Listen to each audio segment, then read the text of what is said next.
Yeah, frustrating, of course, because conceding a goal is always frustrating, but especially if there's no time left to come back into the game.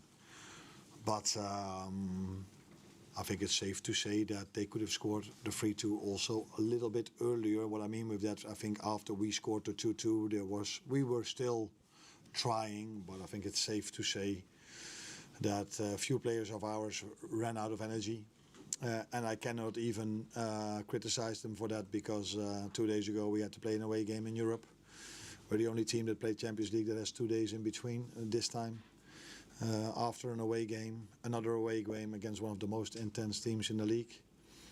And I mainly, as you probably see, play the same players because of the players we have available. So then what should not have happened is that you have to win it in the end, because that's then more difficult, and that's what you saw in the last 10 minutes. I think for the rest of the game, it was completely different. I think there we dominated the game. Son? Clearly it was those 7 minutes where you give away those 2 goals sort of undermines everything. Yeah. You don't expect that from Van Dijk. He's had a great career, but these things seem to happen. No, I don't think it's completely fair to Virgil to blame him for the first goal, because I think you could see throughout the game how much impact the wind had on certain balls. There was, I don't exactly know, but in the end of the game, Virgil hit a long ball towards Mo, and I was expecting it to go to the goalkeeper, but all of a sudden it fell to Mo. He wasn't the only one who had once in a while struggled with the wind. Your other question was? Just defensively, it was... Oh no, that was only the only 7 minutes. Now, I agree with you, but that's not the first time this season that it's only been 7 minutes where I wouldn't even say we were struggling, but where the other team was part of the game as well. And in those 7 minutes we conceded 2. Of course, the second one was when we were down to 10. Because after the first goal, Joe Gomez had to go off with an injury. He wanted to try, thought he could, but then he couldn't. And maybe that sums up our season. It's every time something else. It's every time something special how we concede. But we concede, and the only ones to blame is ourselves. Hi Arne, you mentioned the tiredness creeping in. We've seen that in a few matches this season, and Bournemouth ran a bit more than Liverpool today. Just thinking back a year ago, Liverpool had all their players fit. For this match in particular, everyone was fit, everyone was fresh. Do you think maybe that have you changed any training at all that means that the players are getting a bit more tired now at all? Or what explains the tiredness coming in? Is my question.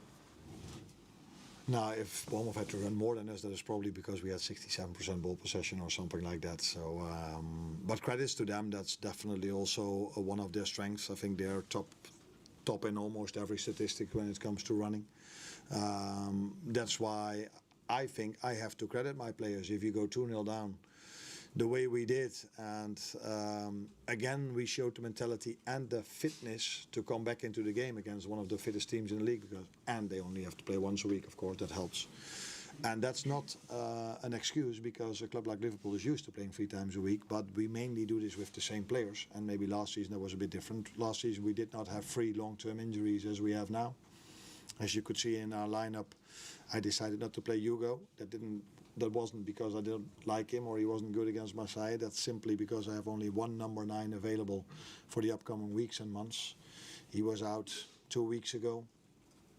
I was always so many games to play. You have to manage his minutes, and I think for Jeremy Frimpong it's safe to say the same. In the end, just before I took him off in the first half, he was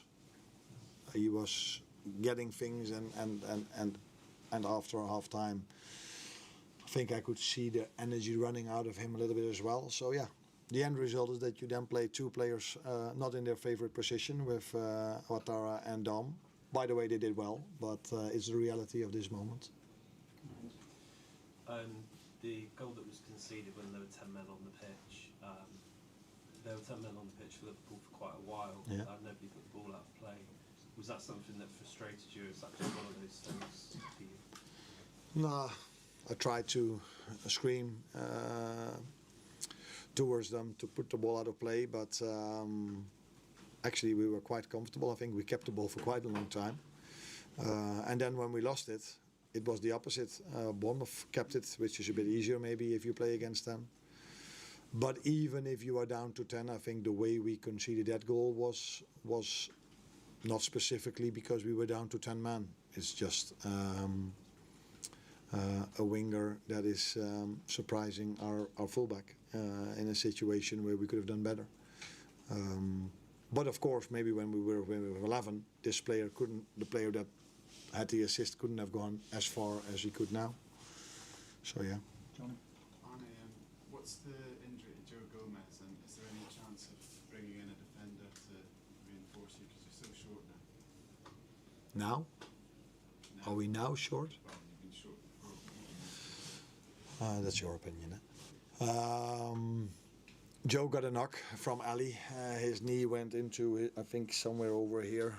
I think it was bone on bone. So yeah, you could see he was just not able to continue. And Ali had quite some fluid in his knee. Is that the way you say? Swelling in his knee. So yeah, I don't know if Joe is going to train in 2 or 3 days. That's difficult for me to say. But it was clear that he couldn't go on today. Last couple, Adam and Lewis. What's the next on Andy Robertson? Do you think he'll still be a Liverpool player from the end of January? What do you think my answer is going to be? You? Have I ever said anything about transfers in front of this microphone? No. So my answer is always the same, and it's quite boring to always give the same answer. By the way, my press conference after the game are also constantly the same. And the answer is we don't talk about transfers in public, not as long as there's something to say. Lewis, I last was one? going to ask, was Kirkhouse tactical or was there an injury there as well? No, there was not an injury. And I wouldn't say it was tactical. It was obvious already before the game that it wasn't smart to play him another 90. There's a lot to be said about the players I constantly play, and I have to keep them fit. I have to manage their load. And it was yesterday when performance staff came to me and said, if we would have had an extra day, he wouldn't have trained yesterday to recover a little bit more. So then you're always in a certain risk zone. And I already had to make a substitution in the first half. So that means if you leave him on and you take him out after 60 minutes, your second substitution is left. So that's why I decided to take him off at halftime, because it was always the intention to take him off somewhere during the second half. And I did it now a little bit earlier. Thank you, everyone.